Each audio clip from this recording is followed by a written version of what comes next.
In the past few years, we've heard the term free agents and been told we would all need to become one in order to succeed. The recent economic structures have helped to promote this concept as reality. Where do we get the tools to take control of our career path in the present and future? Welcome to the Career Confidant with your host, Marie Zimenoff. Marie and her guest experts are here to provide you with the tools you need to move forward and achieve your career goals. Now, here is Marie Zimenoff. Welcome to the Career Confidant. We're glad that you joined us here today. And we have an excellent guest today talking about one of the big trends that we are looking at for 2023, but it just happened in coincidence because Dr. Michael Roizen has also written a book on this topic, and I'm guessing he's been working on that longer than we decided that this was a trend, because this has been a trend for a while, looking at longevity of life and longevity of career, that people are living and working longer than ever, and how are we as career services providers going to serve them, and then how do we as individuals manage our career throughout an elongated lifespan. So I'm excited that you're here. Thank you for joining us. I'm excited to be here. Thank you for letting me join you, and because it's my passion is to help people live longer and younger, and so you're helping me live my passion. So you are Emeritus Chief Wellness Officer at the Cleveland Clinic, and you've been doing some research, you've written some books, and I see that you've 190 peer-reviewed scientific articles. So we're in good company with this topic, because this has been something you've been looking at for a while. It started, believe it or not, in 1978, and as you probably know, I have 4 number 1 New York Times bestsellers all on the subject. And so, but starting in 1998, we said that 60 could be the new 40. That's come to pass. I now believe with at least an 80% probability that 90 will be the new 40 within 10 years. And it's not just slowing aging, but you'll be rebooted back to a younger age. So figure that your career, instead of being a 25 to 65, 40-year time period, it'll be 25 to 90 or so, which is, if you will, a 65-year. So you're going to get to extend, if you want to, your productive life by at least 35%. Wow. So it opens up all of this opportunity, but I know that you've been doing some work on this in terms of how people are living longer, how they're elongating their life, and then also about the impact that will have on the workplace and careers. So let's start just by talking about some of the advances and trends that you're seeing in terms of people living longer and younger. I love that. We're living younger. What's causing that? What has changed? It really, the major exponential advance started with the Human Genome Project. But let me go back, because we have a lot of data all the way dating from the 1930s and the Whitehall studies in Great Britain and the Alameda County studies in the United States. But even before that, from 1890 to the present, life expectancy for both men and women always live about 3 years longer than men, has been extended by about 2.5 years every 10 years. Even pandemics like 1917 flu that went around the world didn't change that. It decreased life expectancy, the way it's calculated at birth, by about 12 years in that 2-year period, but it bounced back quickly, as we expected to now. And but in addition to extending by 2.5 years every 10 years, we think, because of the 14 areas of research into the mechanism of aging that have all advanced beyond 2 animal species, that we're likely to get a 30-year exponential jump in life expectancy in the next 10 years with an 80% probability. So what do I mean by that? Well, we can take 107-week-old mice that are equivalent of about 100-year-old humans and reboot them back to 40-week-old mice.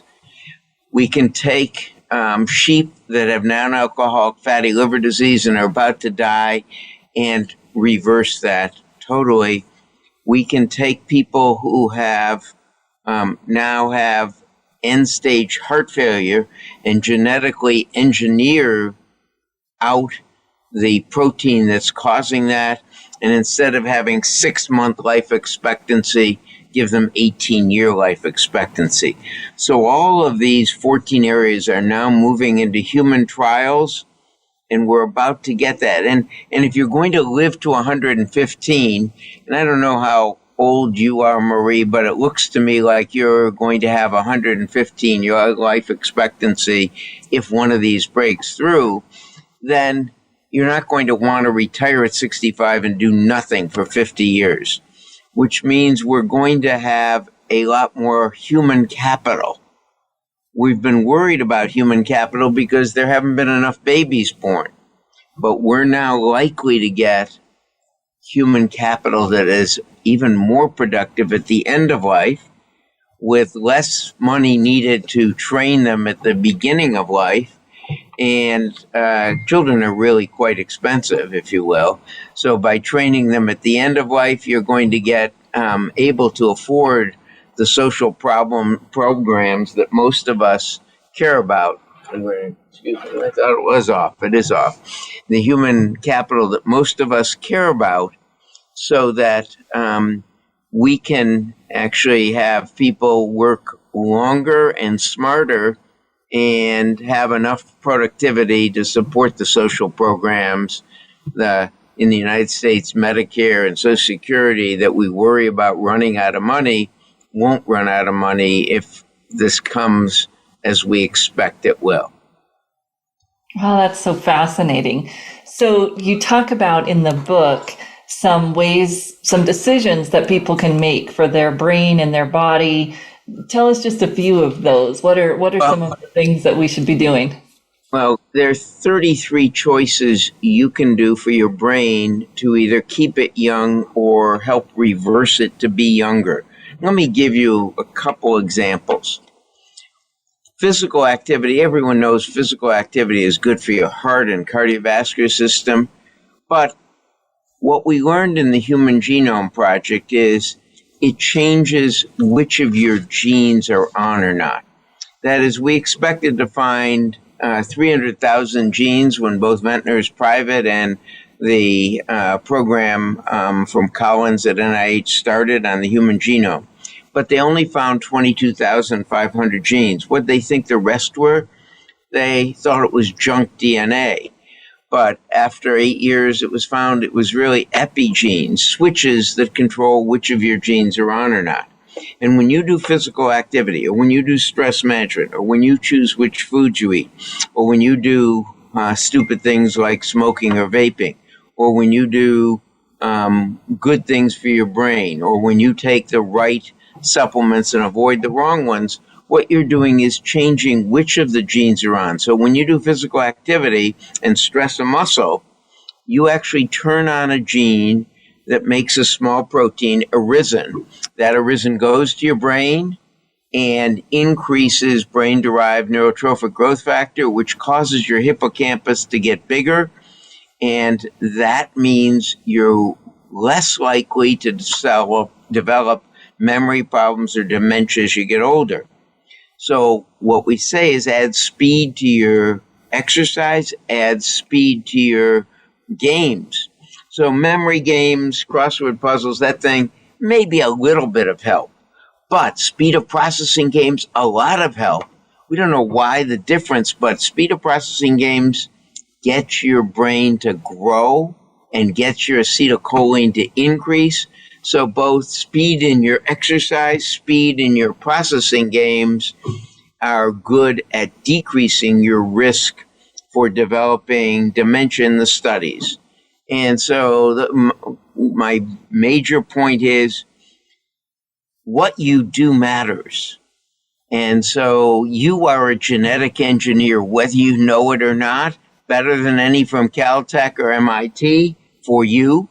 And that means that speed of processing, speed of exercise are important, and you get to change which of your genes are on or not. So my first tip is you are a genetic engineer. What you do matters.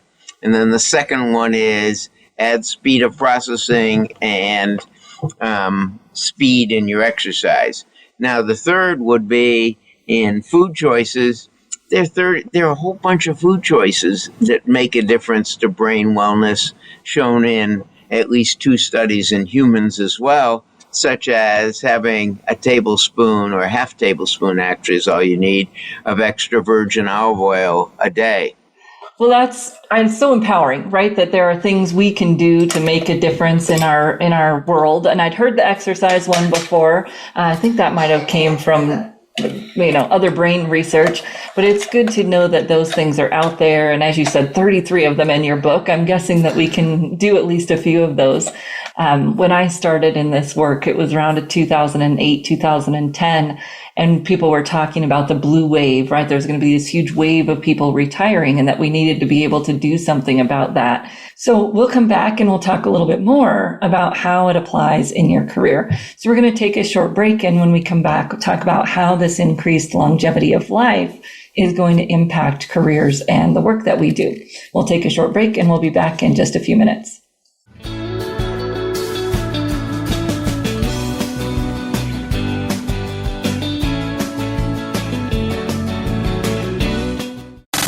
Have you friended us on Facebook yet? Why not? Just go to facebook.com/Voice America or search for the keywords Voice America. Once you are part of our Facebook network, you'll receive daily messages about what's happening with our shows, this week's featured guests, and new happenings at the Voice America Talk Radio Network. And you can add your voice to the always active discussions on our timeline. Just go to facebook.com/Voice America or search for Voice America. You know that the career landscape has changed and that you need to be proactive about managing your career. You can have the foresight, skills, and confidence you need to take charge of your career and seize opportunities. A strategic advantage and career expert, Marie Zimenoff has helped thousands of leaders like you get focused, get found, and get hired. Visit getcareersmart.com to find out more. That's getcareersmart.com or call 800-521-2080 to schedule your complimentary consultation. Small businesses are in trouble, and it didn't just start with COVID-19.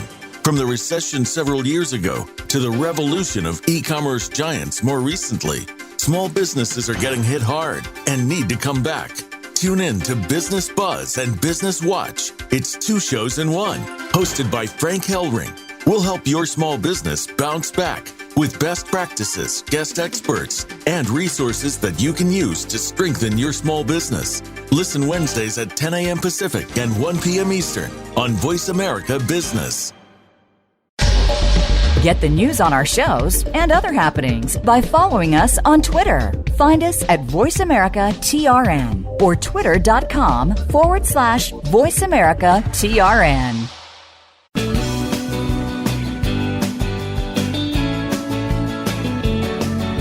You are tuned in to the Career Confidant with Marie Zimenoff. If you have a question or comment for Marie or her guest today, please call 1-866-472-5790. That's 1-866-472-5790. You may also send an email to marie@strategicadvantage.com. Now, back to the Career Confidant. So welcome back to the Career Confidant, and we're talking with Dr. Roizen about how you can take control of your longevity, and then we're going to talk a little bit about what that might mean for your career. So first, you were telling us that there's some practical steps that we can take, but you've also talked a little bit about some medical advances that are coming and a certain percentage of certainty that we can guess that the lifespan is going to be expanded. Talk to me a little bit more about the medical advances here. Well, let me give you an example of how some things are advancing. So at the Gladstone in San Francisco, they looked at every drug approved by the FDA that was generic. I think there are 1,523 of them as of when they did the study. And they looked at the ApoE4 gene. Now, the ApoE4 increases the risk of dementia. So at age 90, the risk of dementia is about 20% in America, lower if you are less obese, lower if you do healthier lifestyle choices in what I call the 6 pillars of that Great Age Reboot and preparing for it. So if you do those 6, maybe it's a little lower and maybe it's 12 or 13%.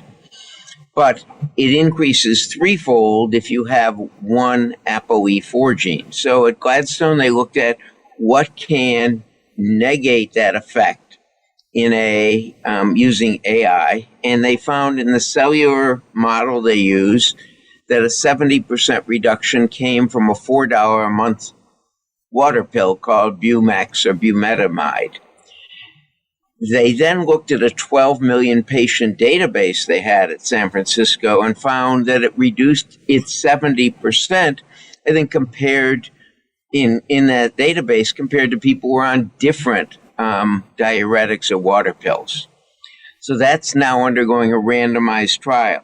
At the Cleveland Clinic, they did the same thing, but looked at protein attachment of tau and amyloid and found that Viagra, compared to other erectile dysfunction and pulmonary hypotension drugs, that is, it's used for treating pulmonary hypertension in women, erectile dysfunction in men, and they found a 69% blockade of the attachment. And so they're looking at that, and in a 15 million person database, there was a 69% for men, about a 43% for women. It's a lower dose is used for women than men, but it was dose related.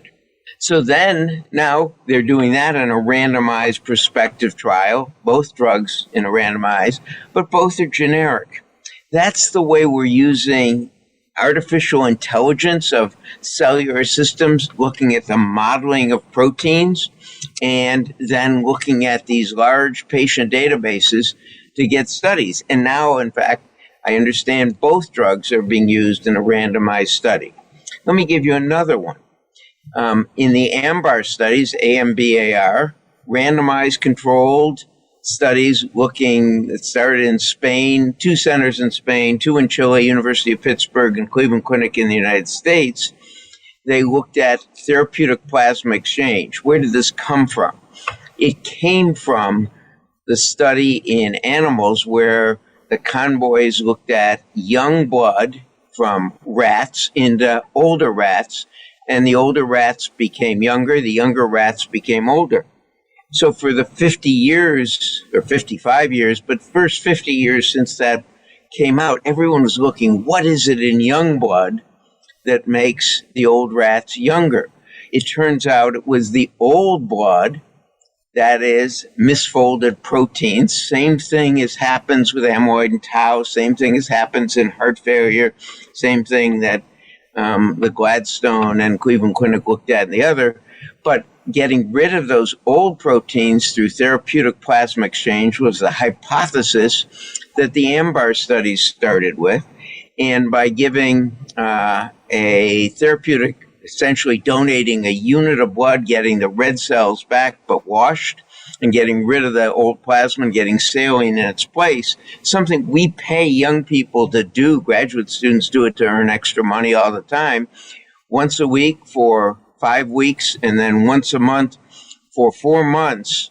Over those 9 donations, 10 months later, it reversed the measures of cognitive dysfunction that these people with early Alzheimer's disease had. And that's now undergoing a 3,000 person study. The FDA has, I understand, said to the company that they will give therapeutic approval for this if the second study comes out any place near what the first study did. 3,000 patients, 100 sites is now, I think, in process under recruiting patients. So we're seeing some things that are very inexpensive that change this. Gene editing. Imagine if you could edit out that E4 gene and replace it with just one amino acid different, an E2 gene, and and one base pair different, just one base pair different, and replace it with an E2, instead of having a threefold increase, you have a 50% decrease in that risk at age 90. So tremendous changes relating to the gene editing and protein stability that are undergoing. And there are 14 areas. With 14 shots on goal, as we would say, without a defenseman there, one of those is likely to get by even the best of goalies. And all of these has been shown in at least 2 animal species. Let me give you another one. Mother fat goes into brown fat and white fat. Well, when you're young, you have brown fat. Brown fat keeps you warm. It's around the heart and around the organs to keep you warm when your mom can't swaddle you. So you with your son probably couldn't be with him full time. So he needed some of his own brown fat to keep warm. But brown fat comes from mother fat, and mother fat in us older people goes to white fat. Well, what if you could take our white fat, regress it to mother fat, or what we call pluripotent fat, and then turn it into brown fat? You reverse obesity, and you'd say, well, I shouldn't invest in Weight Watchers, I should invest in Haagen-Dazs then. So, in fact, there are all kinds of implications for this, but in fact, this has occurred in 2 animal species, and now in sheep, the 3rd animal species. You say, why'd they do it in sheep? Because sheep can't stop eating either, and sheep get non-alcoholic fatty liver disease, which leads them to not produce as much wool and not have as long a lifespan, just like in humans. But they're able to reverse that. That's what the scientists at Clemson did. And you say, why did Clemson? Because apparently it relates to agricultural studies they're doing. So these are tremendous things that are being done in different areas, which can reverse the development of chronic disease. We still have problems with people not doing things to prepare for it. We still have problems with, if you will, some of us doing stupid things like smoking and vaping and driving and texting while we're driving, etc. But if you eliminate those stupid things, you really get a much longer life expectancy in the animal models. And as I said, these 14 areas are all moving into human testing. Well, that's fascinating. Well, and just so many opportunities to increase not just the lifespan, but also the life quality. So you talked about 6 pillars. Tell me about the 6 pillars. Well, the 6 pillars to prepare for of the Great Age Reboot, if you go to greatagereboot.com, we have a free trial on the app that teaches you the 6 pillars called Reboot Your Age. But the 6 pillars are stress management, most important, posse, and passion. Food choices, portion size, and time of eating. And the basic rule is you only should do things you love, eat things you love that love you back. So you wouldn't marry someone who is trying to kill you every day. You shouldn't eat food that's trying to kill you every day. So this is actually sunshine, not castor oil. You want to choose things you love that love you back. I love salmon. I love avocados. They love your body back. 3rd is physical activity. There are 4 components of it. The 4th is unforced errors. That is doing what I call stupid things like texting while driving. The 5th is sleep and brain health. And the 6th pillar is supplements and small molecules that have been shown in repeated studies in humans to make a difference to how long and well you live. So all of these things are to help you slow the rate of aging, and the medical advances in those 14 fields actually take it as you slowed it from being 40 at age 60 to reversing those 30 years so you can be 40 at age 90.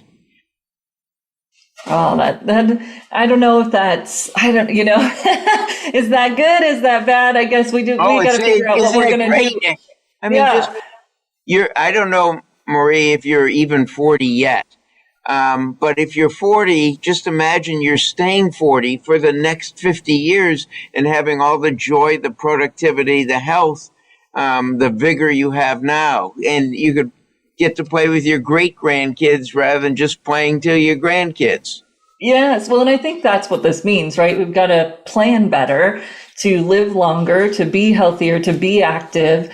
And as you were saying earlier, also to be able to work and keep ourselves busy and employed, not in the typical sense, but employed doing something that engages our brain and our heart, as well as perhaps adds to the financial piece of that. So we're going to take another short break. And when we come back, talk a little bit about the financial and the career piece and your work and the work that you're seeing. What does that mean? And how can we help people be ready for that part of it? Because, I think a lot of people still had in their mind that they would be done working at 60 or done working at 65. And it's a little bit of a mindset shift to think about, well, what do you want to do after that? Because the whole idea of retirement has shifted. So we'll take a short break and be back in just a few minutes.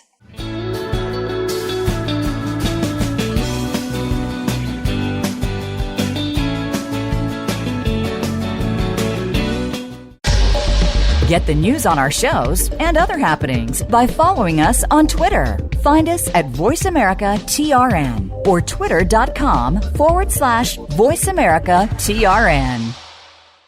You know that the career landscape has changed and that you need to be proactive about managing your career. You can have the foresight, skills, and confidence you need to take charge of your career and seize opportunities. A strategic advantage and career expert, Marie Zimenoff has helped thousands of leaders like you get focused, get found, and get hired. Visit getcareersmart.com to find out more. That's getcareersmart.com or call 800-521-2080 to schedule your complimentary consultation. Tune in each week for the Lebenthal Report with hosts Dominic Tavella and Michael Hartzman. The Lebenthal Report keeps you in tune with market conditions, investment opportunities, and outlooks based on the stories and headlines to keep you in touch with your financial success. Are you picking the right financial path? Find out by listening to the Lebenthal Report live every Tuesday at 5 p.m. Eastern Time and 2 p.m. Pacific Time on the Voice America Business Channel. Have you friended us on Facebook yet? Why not? Just go to facebook.com/Voice America or search for the keywords Voice America. Once you are part of our Facebook network, you'll receive daily messages about what's happening with our shows, this week's featured guests, and new happenings at the Voice America Talk Radio Network. And you can add your voice to the always active discussions on our timeline. Just go to facebook.com/Voice America or search for Voice America.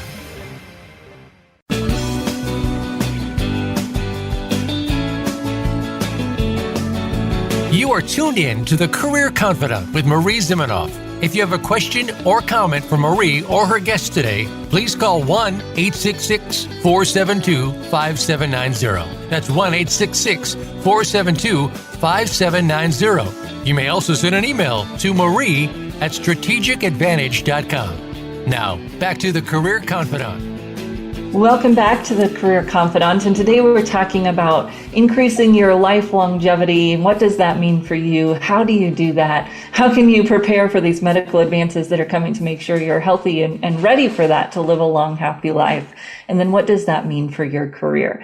So, Dr. Roizen, we've talked a little bit about what people can do and the medical advances that are coming. In your work and as you're talking to people about this, what does it mean for people financially, and what does that mean for people's careers? What are you hearing? Yeah, so I'm a physician, so I gathered other people. In fact, the book started because I play ping pong every Saturday with someone who is the CEO of a large building company. They built, for example, at Barclays Place, they redeveloped Stapleton, they did the Navy Yard in Washington, D.C., and the Guggenheim, etc. And he was chairman and co-president and co-chair of the board for 25 years of Forest City. He's 94 now and still working full time, still advising a whole bunch of people.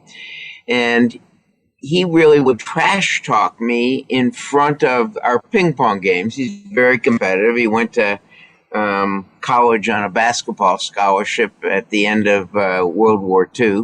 And so he was saying, he would trash talk me to get me to think about medicine, say, what's happening in longevity? And I would tell him, and he said, if that's happening, we're going to change the entire working environment.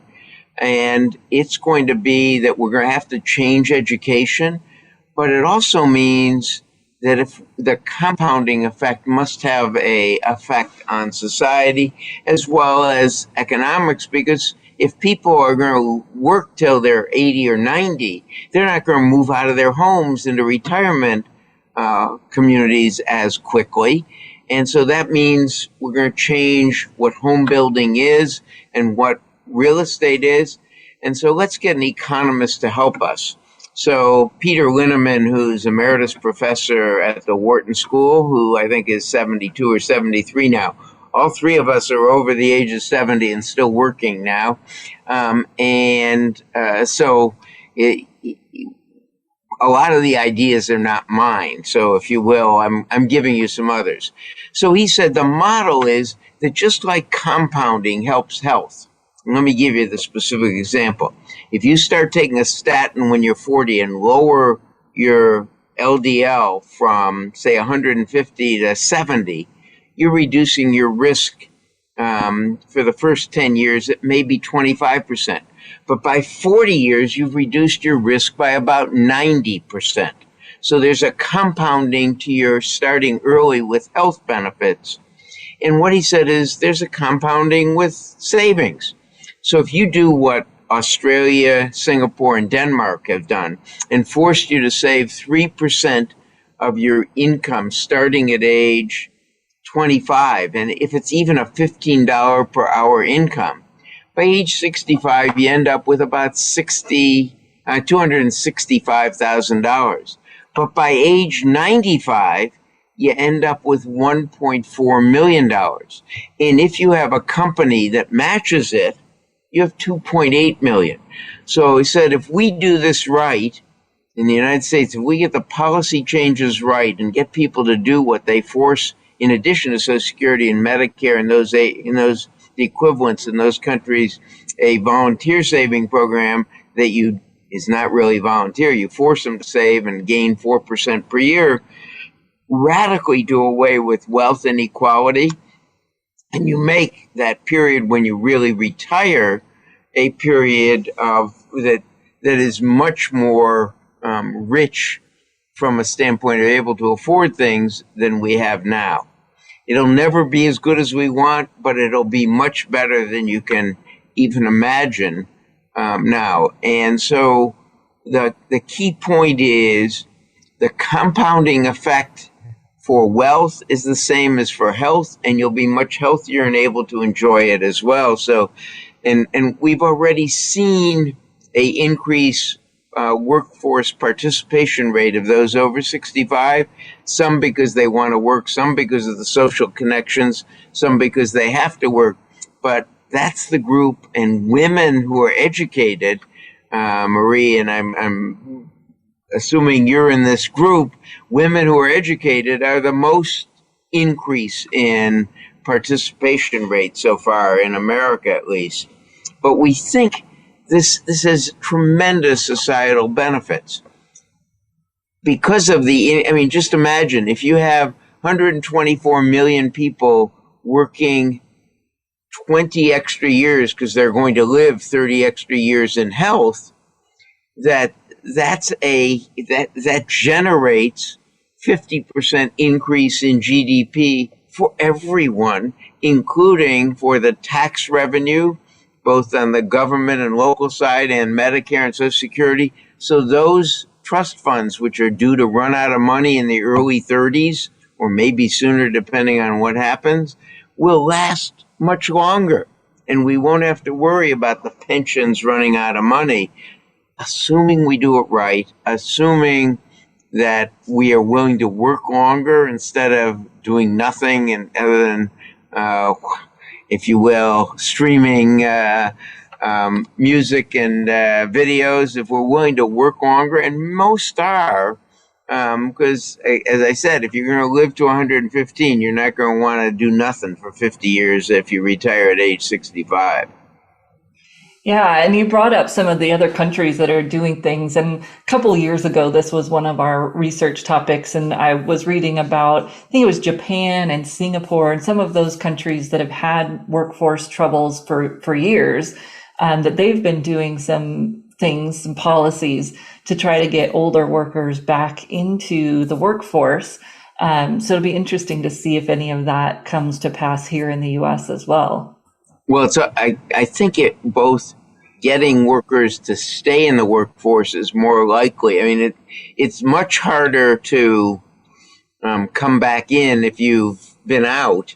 And the worry about retiring, I mean, it's one of the reasons most of my friends in medicine have not retired, even though they're capable of it financially, is because they see, if you will, those of us in the longevity field or even in the related fields looking at what's happening to people say, heck, I'm going to live too long. I really want to at least work 50% time so that I can stay productive and keep my passion.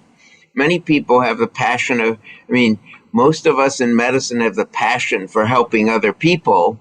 And although the burnout from the electronic medical record and the technology changes hurts people, and if you get an organization that helps you with that, it's really you can still be very productive. And so a lot of people have gone to working, if you will, 50% time to make sure they stay active. Right. Yeah. And I don't know, I've heard some things, research on longevity, that people that stay working, live longer. Is that a thing, that you stay engaged and is there research around that? Yeah, we don't know why that is. Meaning, is it just because you're intellectually more capable that you stay working and it's an association, you're healthier and you stay it? Or whether it's because working gives you social connections, gives you more purpose in life, lets you be more active intellectually. We don't know why that is, but there's a strong association between continuing to work and staying healthier longer. Right. Well, so as people are living longer, they're working longer, and as you said, we can save and we can have that money at the end of our lifespan. It creates also the bigger generational workforces, and it's exciting, right? Because you can have diversity in all of the ways of diversity, but that age piece comes in there. Any other things that you would add on the longevity side, your last few tips for people if they're thinking about this topic? Yeah, so one is, remember, what you do matters. You are a genetic engineer. 2 is, add speed to both intellectual and physical activity. 3 is, only eat food that you love and that loves you back. 4 would be, if you will, remember to foster a posse and a purpose. Your posse and purpose, stress is the greatest ager of all, and your posse and purpose mean a lot. And the last one is, if you will, don't do stupid things. The thing that limits us is, in fact, accidents and disabilities from things that shouldn't happen. So whether it is vaping or whether it is texting while driving, or whether it is, there is some excitement in going up in space or in doing a dive from 80 feet. But you want to make sure you're trained to do that before you do it so that an accident doesn't shorten your healthy lifespan. That's true. We can make some decisions every day, and then we can make some decisions to be smart with our life. Well, thank you so much for sharing. What's the title of the book again, and how can people find it? The book is everywhere, independent bookstores, Amazon, Barnes & Noble, etc., and it is The Great Age Reboot.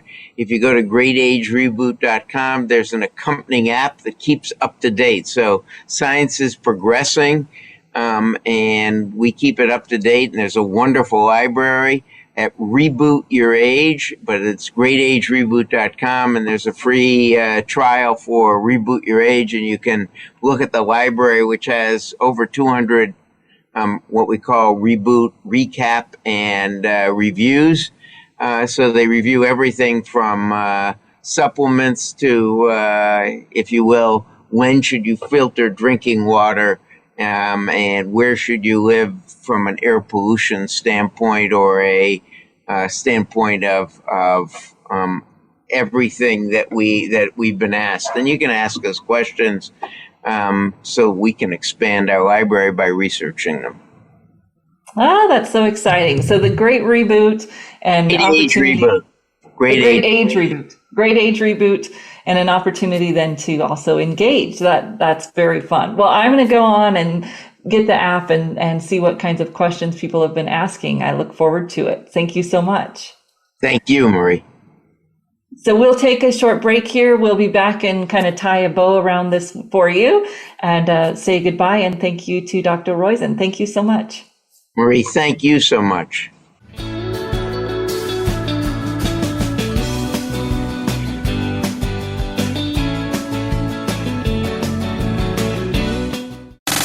Have you friended us on Facebook yet? Why not? Just go to facebook.com/Voice America or search for the keywords Voice America. Once you are part of our Facebook network, you'll receive daily messages about what's happening with our shows, this week's featured guests, and new happenings at the Voice America Talk Radio Network. And you can add your voice to the always active discussions on our timeline. Just go to facebook.com/Voice America or search for Voice America.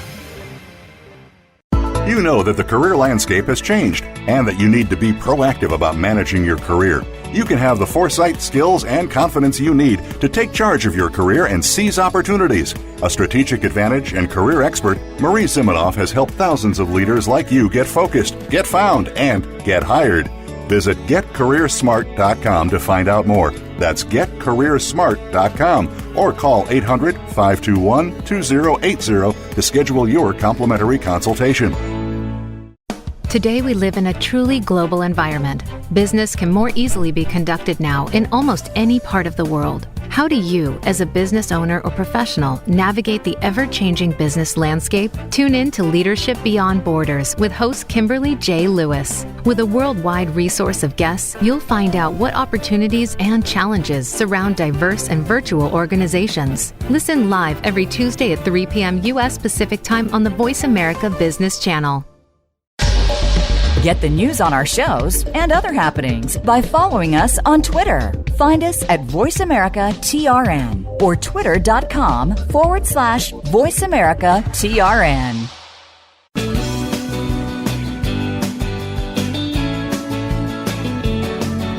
You are tuned in to the Career Confidant with Marie Zimenoff. If you have a question or comment for Marie or her guest today, please call 1-866-472-5790. That's 1-866-472-5790. You may also send an email to marie@strategicadvantage.com. Now, back to the Career Confidant. So welcome back to the Career Confidant, and today we are talking with Dr. Michael Roizen about how you can take control of your longevity and also about how some scientific advancements are creating an opportunity for us to live longer and longer. And as he said, kind of take this 2 years of expectancy that's been added every 10 years, have an exponential addition of 30 years to our lifespan here in the next 20 years or so. And if we want to do that, of course, we want to live healthy so that we can be healthy with that expanded lifespan, and also think about what we want to do with our career. No matter what age you are, if you're thinking about adding 30 more years to your career, you want to have a lot of opportunity to do many other careers. So I was talking to somebody about this today, that we're going to be changing jobs about every 2 to 4 years, but you're going to be changing careers every 7 to 10 years. So if you're looking at adding 3 more careers to your life, what could that be for you? And sometimes that can be a little overwhelming. And so we don't need to think about the whole thing, but we can think about what that path or pattern might look like. What are those things that we enjoy to doing now? And then what might they lead us to next? Or if there's something that we really would love to do, but it's a few steps away, look, now you've got more than enough time to make that happen. Also, the interesting ideas of our finances and saving, and what will that look like, as well as how do you want to keep working? How do you work yourself into a type of job where you could work 50% time, or you could work remote? I was also talking to someone earlier today about new technologies. Well, actually last week. So we heard Evan talking last week about these new technologies that big, employer groups, big employment agencies are enabling companies to hire from all over the globe. And you may, in the near future, be able to work from any company anywhere. Right now, that's not really the reality people think it is, but it may become that way shortly. And then you would have the opportunity to travel, to work, to live wherever you wanted to live, and to still be able to have a passionate employment, meaningful work engaging that you're doing. Now, I think that we may not always get paid for that, depending on our situation and what we, may need to do. I look at my mom, who was a teacher for many years and learned to live on very little. And so the pension that she gets is enough for her to not work. But she's engaged in some local volunteer activities that are very meaningful, that have a structure and a purpose, and give that same kind of opportunity to have social connections, something important that Dr. Roizen was talking about, as well as that using your skills, using your brain, using your intellect.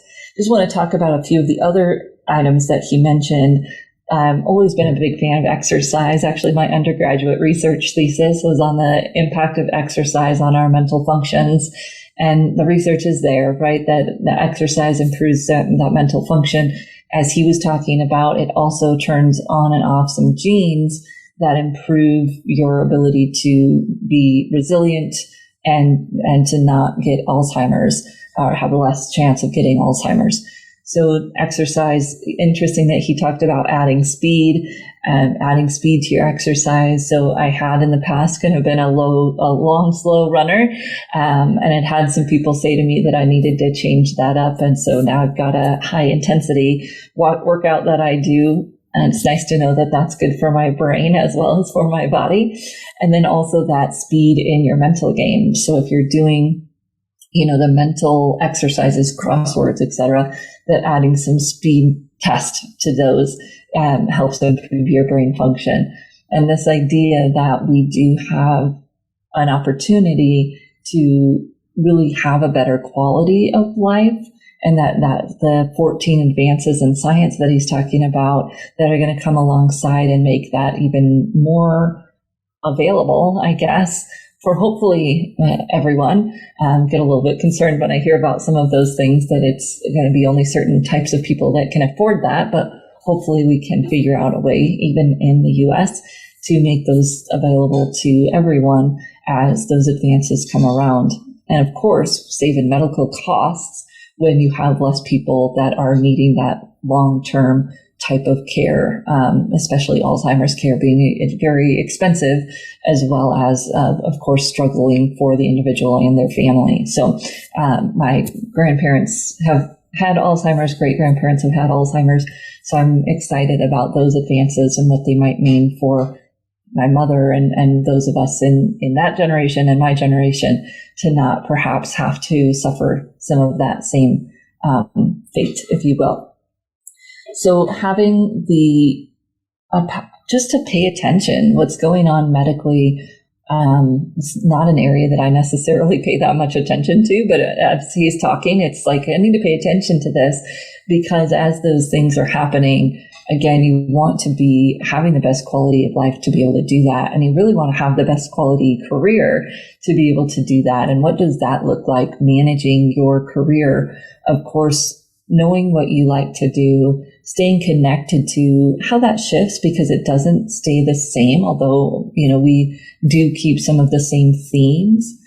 Keeping that network together that is going to help you move from thing to thing, and continuing learning, continuing education in all the ways that you can do that, right? That doesn't have to mean a degree. In fact, today, it's likely not going to mean a degree, but what do you need to know to be relevant, to be, able to do what you want to do, to be in control, if you will, be mobile when you want to make that next career change. And if we're not looking forward and really paying attention to those career advances, just like he was talking about the medical advances, we can find ourselves stuck in our career, or maybe in a place where we aren't valued and our skill set's not quite up to date. And so we don't have those opportunities that we would like. One of the things I love about this conversation, and when we talk about careers, is that ageism will eventually not be a thing, right? You're going to have people in the workforce by large numbers who are over the 45 or 50 when ageism starts. And so we can hopefully get to a place where that is less of an issue for these older workers that are wanting to stay in the workforce. For us older workers, almost part of that conversation. But when we think about your career and your medical, your physical longevity, both require the same looking forward, understanding what the opportunities are, and then managing your day-to-day career and physical health so that you can take advantage of these longevity advances that are coming. And there's going to be work to do. There's going to be jobs to be had, businesses to start. So what are you going to do with your skills and with your passion to evolve it as the working world evolves? How is it going to grow, and how are you going to nurture that, just like you're nurturing your physical health every day? And that's a challenge to us all, is to consider how we will nurture our career, just as we need to nurture our health. And Dr. Roizen was talking about eating food that you love, that loves you back. So find a career that you love that can love you back. And when you do that, then you can have that longevity in both arenas. We enjoyed this conversation. I'd love to hear from you what you enjoyed, and if there's other topics that you think we can cover over this next year. As you know, we released our 23 trends last week, and so we look forward to talking more about those and the topics that are of interest to you. You can reach out to me at Marie, M-A-R-I-E, at careerthoughtleaders.com. And we will see you right back here again next week on the Career Confidant.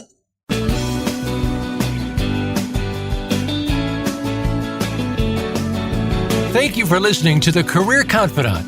Marie Zimenoff will return again with another terrific guest next Monday at 2 p.m. Eastern Time, 11 a.m. Pacific on the Voice America Business Channel. Be sure to join us then.